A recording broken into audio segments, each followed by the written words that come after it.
Castrum is a Roman name for a fortress. It's not from Roman period or something like that. It's much newer, but it's from mid 1950s. Yeah, they have gelato. I can see from here. Oh, baklava also. So this is all mix of like beef. Yeah, but उसके rates आप देख सकते हैं 120 170 बहुत सस्ता है यार. ये देखो यहाँ पर भी कुछ ऐसा बन रहा है एकदम ताज़ा ताज़ा एकदम मज़ेदार. और Jasenovac in that time. Copy इसको बोलते हैं. एकदम पेपर जैसा लग रहा है ना.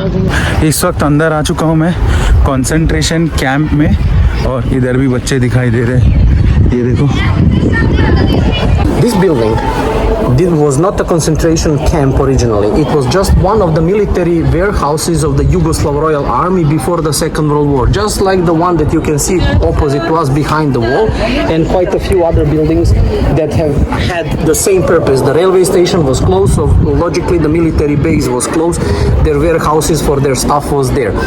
After the occupation and when our country was under the Nazi regime, in 1941 when Niš fell, immediately one of the buildings, this particular one that we are standing by, was converted into a prison camp. And it was established for the reason to gather political prisoners, Jews, Serbs, Gypsies, and many others who they saw inconvenient for to be kept outside, but to be imprisoned. And then they used this camp as a sorting place. In which way?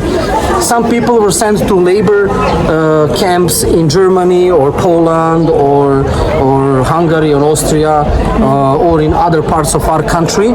Some people have been immediately exterminated. And there was a nearby hill that was called Bubanj Hill, where they were actually taking the people, and we have now a big memorial park over there, but it's the mass graves where some say between 7,000 and 10,000 people were executed during the German occupation of Niš, and many others were sent to other labor camps simply to work till they die, pretty much. So they were very pragmatic and they didn't want to waste any workforce that was capable of conduct some sort of work, which we are going to learn when we get inside. So this building is very small, but it managed as such a small to process more than 30,000 people. When I say to process 30,000 people, that's exactly what I just mentioned. Some people will be killed immediately, some people will be sent to forced labor, some people like Jews will be sent to other Jewish concentration camp or immediately executed here. So they were just sorting people like cattle in order that was, by their opinion, what they will be used for or not used at all, which means exterminated. Okay. So they kept them here? Yes.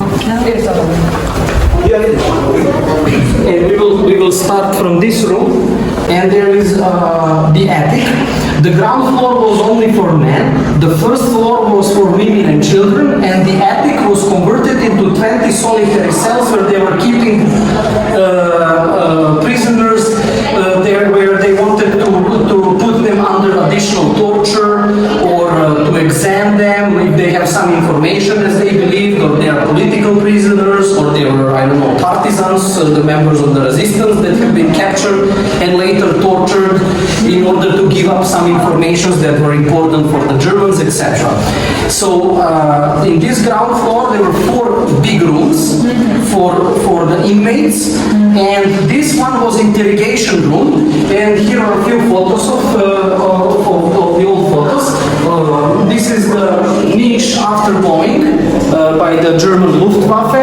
This is the German panzers that are entering the city, and the burned vehicles and everything was put aside so that the army can pass through. Karl Freiherr von Bottner was the commander of the army group that attacked the south province of Serbia and the municipality of the city of Niš at that time.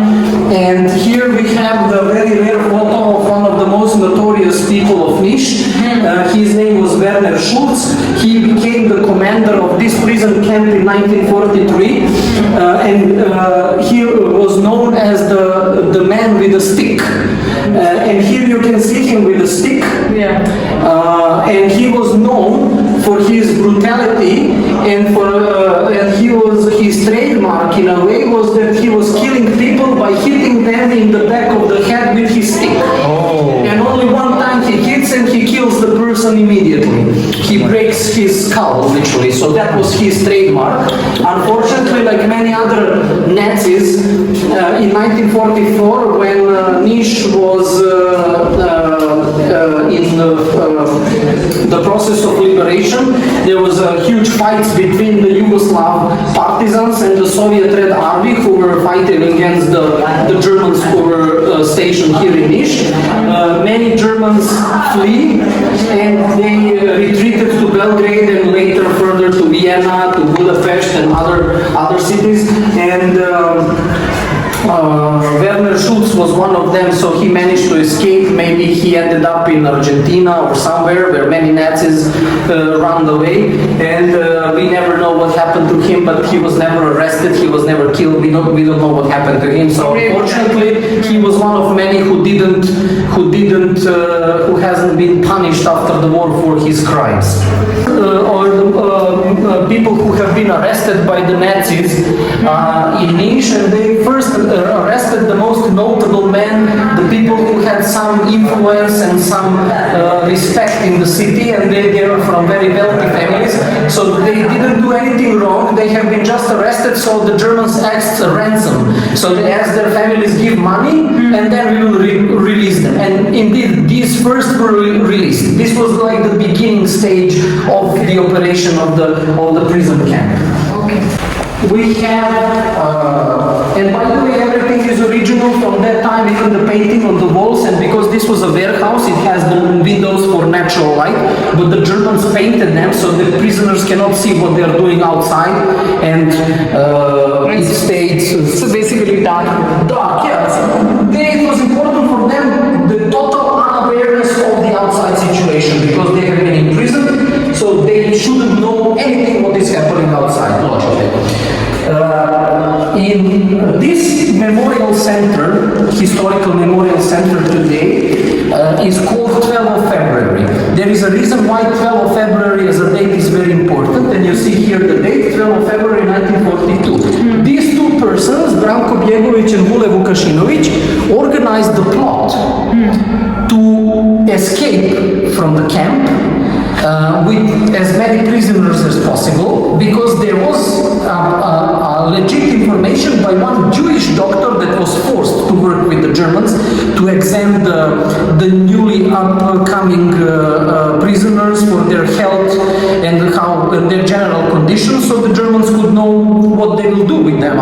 If they are too weak, immediately killed. If they are good and capable and healthy, and plus they have some working skills, they will be sent in factories for forced labor to, of course, help the industry of Germany at that time. So, 12 of February 1942, during the regular walks outside, which was just half an hour in one day, they attacked the German guards, and they took the rifles, they killed the guards, and they started to run towards the entrance from where we came, but they couldn't breach because they were shooting from the watching towers with the machine guns, so they turned back and they started to run in the opposite direction, where there was a huge barbed wire wall, and literally the people were climbing with their bare hands, and with their own weight they broke the barbed wire down. Many of them laid on the barbed wire and they died. They completely cut themselves. Others managed to escape. About 2/3 managed to escape.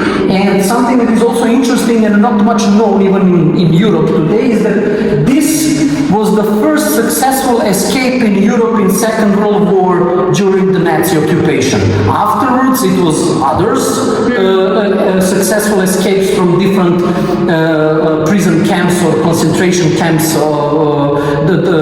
established by the Nazis, but this was the first successful one on the soil of Europe, actually, from this camp. 12 of February 1942. And these are some of the photos that we have managed to scavenge of the people who escaped, and on the opposite side on the wall are the names of the participants. If you see them, wrong people. They didn't have like cattle on the straw. And of course, if you imagine that when the camp was in its full operation, they were squeezing up to 150 people in this one room. Oh, this. So I don't have any idea how they managed to even breathe, not to sleep or to do something else, but this is how it was. So each room up to 150 people. But as I said, they didn't use this camp to kill people directly here, because it was too small and it was in the city, so that was kind of counter-effective. So they were sorting the people, as I said, sending them to other prison camps, concentration camps, and those who were literally children, or they didn't have any skills, or they were Jews, or they were Serbs who were without any possibilities to be used. Otherwise, all of them have been sent to the Bubanj hill, which is a nearby hill here in Niš city, and there is a reason why Bubanj is called Bubanj. Bubanj on Serbian language means the drum, because it's like 3 miles away from where, 3-4 miles away from where we are standing now. So from that distance, because they were using the machine guns to kill the people, they forced them to dig out their own pits, they lay them in front and they shoot at them. So from the distance, when a machine gun is shooting, from the distance you just hear like a drum, and that's how it got the name the drum hill, because they were hear the drumming all the time, because they were killing the people and just dropping them into pits and then put the soil back. And today it's a huge memorial park where thousands, between 7,000 is the minimum number, but some researchers say up to 10,000 people was executed there and killed there. So they used like a hidden place in the forest, away from the city, so they didn't do these massacres within the camp. They were taking people with the trucks from here into the nearby wood to actually execute the mass killings. Yeah. This one shows the break and the people who are climbing on the barbed wire as they are trying to escape. For women and children. And this one room that we're gonna enter first was for medical exam, and also they were cutting the hair completely, regardless were you a man or a woman, because of the lease. So for health reasons, and they didn't want to have like a pandemic, I guess, within the perimeter, so they were cutting the hair completely to the skin, to everybody. This room today is shows the explanation of in particular regarding the niche of the Jewish question in the city of Niš, that was conducted in several stages. Phase 2 and Phase 3, December 1941, planned complete destruction of Jews in Niš. So the whole families were brought to the camp and accommodated in the attic of the camp building, where living conditions were inhuman. And here's men and boys over age of 14 were shot at the Mount Bubanj that I just explained, while women with children were taken to Belgrade and killed in the gas chambers. The Cyrillic alphabet who have been executed by the alphabetic order in that drum hill place. And these are that represent the resistance and the struggle against the Nazi and the fascists and all their collaborators, because pretty much Serbia was the only country that was with the Allies. Everybody else around us were with the Axis powers, which means they were with the fascistic Italy and Mussolini and the Nazi Germany and Hitler and all the other puppet states and puppet governments who were supportive to the Nazism and fascism. The Red Cross organization that was working, this was just before the war, and they were trying to do as much as possible to help the people during the war, because the Germans didn't touch them. What is Red Cross? The Red Cross was a humanitarian organization. organization that exists till this very day. But I think by the Geneva Convention they needed to allow them to help people in need, but their possibilities were very limited because Germans were very, of course, and they were very into their agenda, let's put it that way, what they need to do and how they need to do it.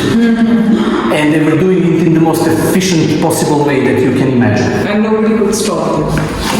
I mean, at the initial years of the war, nobody was capable of stopping them. And actually, even as they were losing the war on the battlefield, the Hitler was ordering that the groups from the Eastern Front and the troops should be brought to concentration camps so they can speed up the mass killing, so they can kill as many people. They believe they're purifying the Europe from the unwanted ones. And for us, it is very important because among the group of nations, like Jews, like I don't know, Russians, Poles, Gypsies, the Serbs were also among those who were declared intervention, which means we are lower race. So it's not a bad thing at all if you kill a person of that origin. So because their lives were pretty much Okay.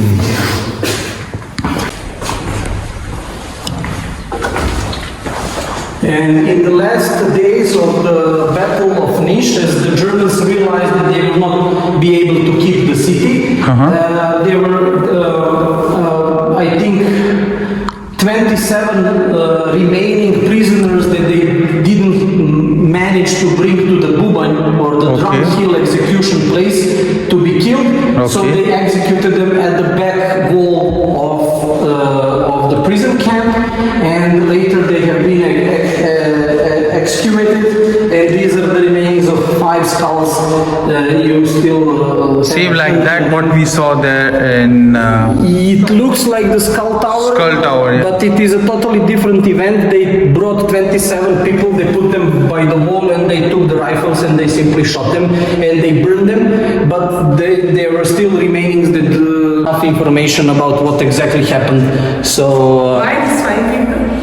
but the family members who came and they were mourning, they are dead because they were executed. This was just after the war. No, but This is also detached from. But this is very, for me, it's very emotional. It's very interesting. I think it was only in the few places in Europe. I cannot say that this was done only in Serbia, but maybe in a few countries as well. I don't have that information, but it can be checked. But what we definitely know, and this is like the official paper issued by the established Nazi government or authorities. It says declaration and the last warning that the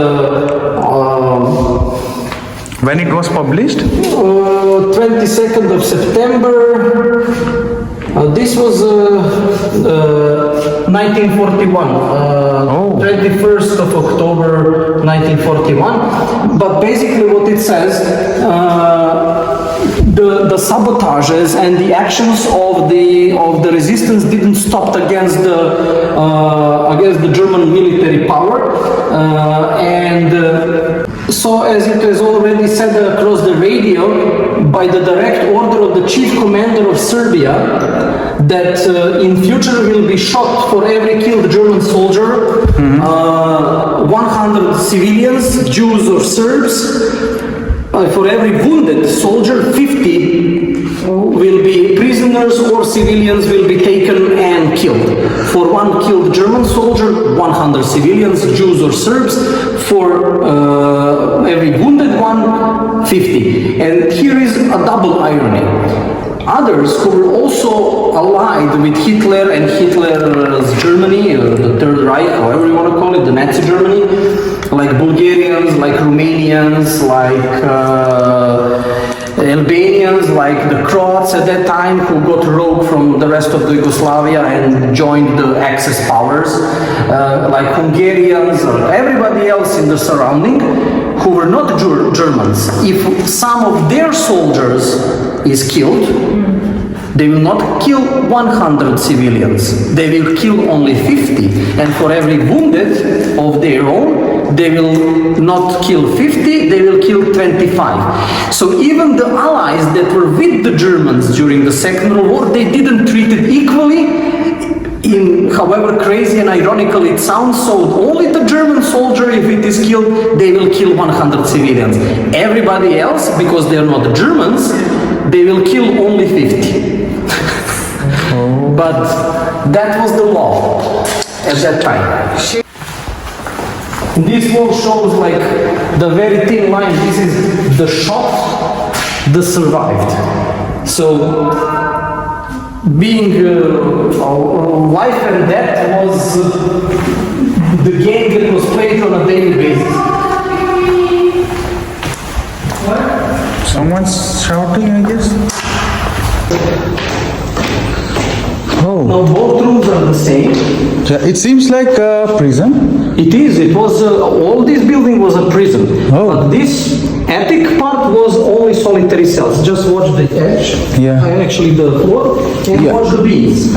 Oh. Before the war, this was just the attic. Nothing was stored here. It was not used for anything.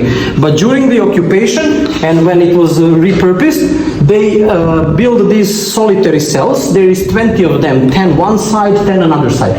You can immediately feel how warm Yeah. here, like in oven, right? Yeah, it smells like an oven. Yeah, really. And there is no isolation, there is nothing. That's why before the war, nothing was kept here. This was also part of additional torture. If you want to put someone isolated and trouble and to make him suffer more, you put him here, and you can see here there was only one ventilation hole for air, and that was it. And here there were hinged metal like windows or little doors that close everything, so it's complete dark. Only that little light that comes during the daytime and that little air, and that was it. So it was literally like an oven because there is no isolation. So we are now, it's very hot outside, so you're boiling here, so you cannot stand here for a long time. You don't feel right. So but imagine to be here for a month or for 20 days or even one day. It's unbearable. How did they decide who to keep here? Political prisoners, or if they capture some resistance members, they want to torture them, so they give informations about where the rest of the partisan groups are, or they use this simply for the fact they wanted to torture people, and they use it if they wanted to torture someone additionally to extract additional informations from them. How about food and the toilet? Food was very bad. There were two separate kitchens outside. There was a kitchen that was cooking full food for the guard, and there was a kitchen that was cooking pretty much the leftovers, whatever they could give to the prisoners. Oh. Yes, so they definitely didn't have the same food. As an additional part of torturing, they were also putting this barbed wire on the floor, so that if you get tired, you can lie down on the barbed wire to rest. And there was only this little part here, which is like 30-40 centimeters just beside the door, where you can maybe crumble and not be on the barbed wire. Otherwise, if you want to lay down, you can lie down on the barbed wire, and I don't even want to imagine how you're piercing your flesh while you're resting. I mean, it's just killing yourself. It doesn't have any, And what about the toilet? This is a They have been taken once a day for the toilet, for the washing, for everything, and they had like 1 hour. That's it. They put them in the washroom, like all together, like 100 people. They wash, go out, you eat, walk 3 circles, go back to the cell. That's it. Half an hour a day or 1 hour a day. That was that. Or sometimes they were keeping them for days in their own feces and in purpose, so they can choke in their own feces and fumes and smell because it's boiling. So if you have urine and feces and everything, and you're sleeping in that and you get ill, I mean, there was beyond description the methods that they were using. Absolutely inhumane, at least to say. That's the mild word. And this is the only one that is different than all the others because it's the smallest one. And actually it's not the smallest one. The doors are the small, but it doesn't have the ventilation shaft. So it doesn't have even that little hole on the roof so that you can have the air. So literally it's oven. This is the open one. Yeah, it's open one. So this is the size that. Oh, so this is the prison where They were putting the solitary cells, which means this is the only air that you could get. And this is the only place one prisoner can sleep. One prisoner per cell. That's why they were solitary cells, because being isolated from anybody else was additional mental torture, because you know, at least when you are with a lot of people, you can Talk. You can talk. You can maybe be supportive. You can kind of ease the things a little bit. But here there was not even that. Maybe they were chatting with each other here, but We cannot hear. yeah. It was Oh my God. And you can feel we are inside like 1 minute and we are sweating. And We are feels like suffocation. We are like, you literally cannot breathe. ये last वाला prison है, इसके अंदर आप देख सकते हो ये स्पेशल है, कहते हैं इसमें कोई वेंटिलेशन नहीं है, तो इसके अंदर आप देखो ऐसे ना बार वायर रखे हुए हैं, देखो ये आपको दिखेगा, ये यहाँ पर ये देखो इतना डेंजर है, यहाँ पे कैसा आदमी सोता होगा यार।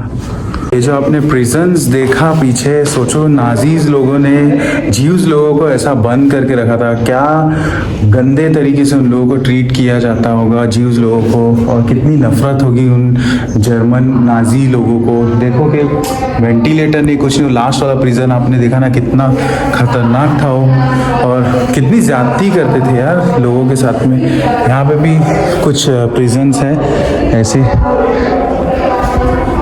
इसको देखो, ये वाला जो प्रिजन के अंदर है इसमें सोने के लिए कैदी को कहा जाता था, तो ये नया नया होगा तो कितनी धार होगी इस तार में कि यार मतलब सोने के साथ में वो आदमी को पूरा पीछे खून आ जाता होगा, मतलब कितना खराब करते थे यार, देख के अजीब लग रहा है, वो भी इतना पुराना है, तो जब उस टाइम में क्या होता होगा उन लोगों को दर्द सहना पड़ता होगा, और उन लोगों को मालूम होगा कि क्या उन पे बीतती होगी।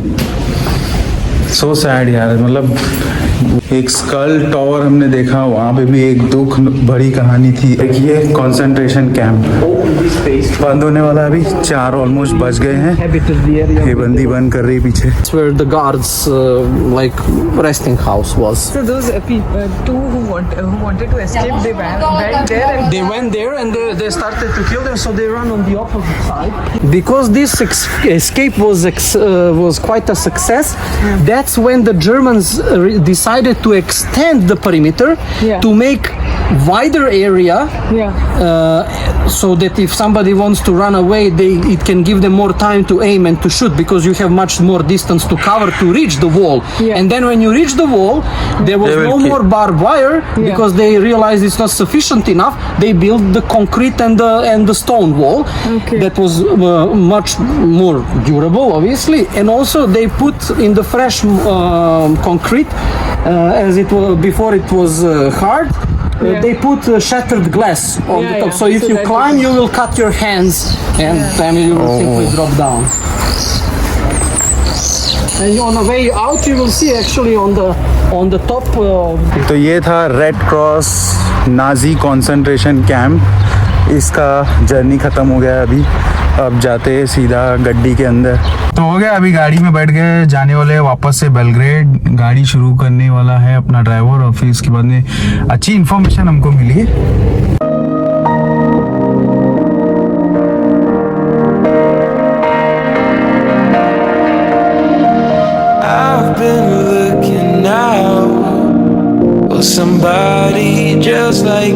अभी मैं ये वाले बैंक का जो है ना, यहाँ से मैंने 1000 दिरहम्स मुझे विड्रॉ करना था, और सर्बियन दिनार में होते हैं 29,800, तो मैंने 29,000 दिनार निकाला, जो 1000 दिरहम्स की जो 1067.50 यानी 67.50 दिरहम्स मेरा एडिशनल लगा चार्ज विड्रॉवल का।